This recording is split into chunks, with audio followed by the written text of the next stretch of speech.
What's up, YouTube? Pastor Matt here. Hey, I want to recommend a book to you. I cannot recommend this book in stronger terms. I'm calling this the Presbyterian Charles Spurgeon because Charles Spurgeon, as we all know, the great Reformed Calvinistic Baptist preacher, is eminently quotable, as is evidenced not so much by the people that actually read him as the numerous memes and quotes and tweets and Facebook posts about Spurgeon. He's so quotable, Charles Spurgeon. Almost everything he says is a quote of its own. And for some time, I've been longing for a Presbyterian Charles Spurgeon. I think I found him. His name is Thomas Watson, one of the great Puritans, and he's the author of this book, A Body of Divinity, which is a typical Puritan work from the 1600s, but man, is it gorgeous in its use of language. Let me tell you just a bit about it very quickly. A Body of Divinity was written in 1692 by the man I just told you about, Thomas Watson, one of the Puritans. He was co-pastor with Stephen Charnock, so perhaps you've heard that name before. And in fact, ironically, the foreword for this book is written by one C.H. Spurgeon. That's right, the same Charles Spurgeon, that wonderful Baptist Reformed preacher, read the Puritan Presbyterians and loved them, and he wrote the foreword for this book, which is published by our friends at Banner of Truth Press. Now, before telling you a bit about it, I just have to say, we are in the process of moving right now, moving house. All of our stuff is packed into pods, including every single book I own except for a couple of Bibles, my Westminster Confession of Faith, and one or two books. And I picked this one to take with me, even though the rest of my books are in storage, because I wanted something that I could just dig into so deeply and richly. And this is it. So let me tell you a little bit about it, and then I'll read you a very quick sample. A Body of Divinity actually follows the Westminster Shorter Catechism, and it is comprised of a number of sermons by Thomas Watson. And so he basically follows the outline of the Shorter Catechism, but really just the first 30 or so questions. And in fact, he skips quite a few of the questions. But you can see right here at the beginning of the book, he starts off with the first question in the Shorter Catechism: what is the chief end of man? Man's chief end is to glorify God and enjoy Him forever, as every good Presbyterian knows.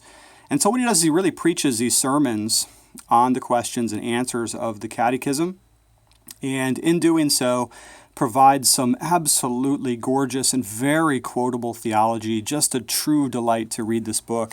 In fact, what I'd like to do is to read you somewhat of an extended paragraph, if you'll bear with me today. This is still commenting on man's chief end, glorifying God. And I'm just going to read a bit if you'll hang with me. God is a universal good. He is a good in which are all goods. The excellencies of the creature are limited.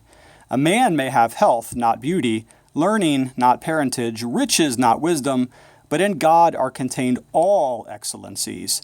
He is a good, consummate, fully to the soul, a son, a portion, a horn of salvation, in whom dwells all fullness. Colossians 1:19. God is an unmixed good. There is no condition in this life, but has its mixture. For every drop of honey there is a drop of gall. Solomon, who gave himself to find out the philosopher's stone, to search out for happiness here below, found nothing but vanity and vexation. But God is perfect, the quintessence of good. He is sweetness in the flower. God is a satisfying good.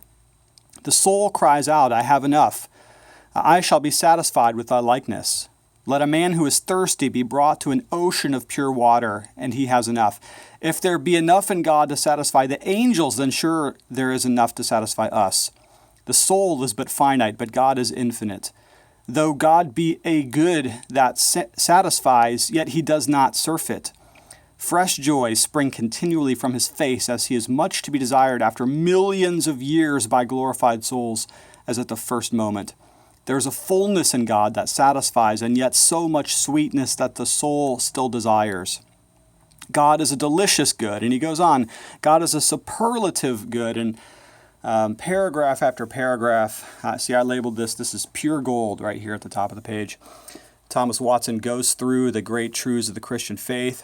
And so he talks of the scriptures, he talks of Christ, he talks of the covenants, he talks of justification, sanctification, the Trinity, adoption, sin, all of the great headings of Christian theology that we can find in the Shorter Catechism.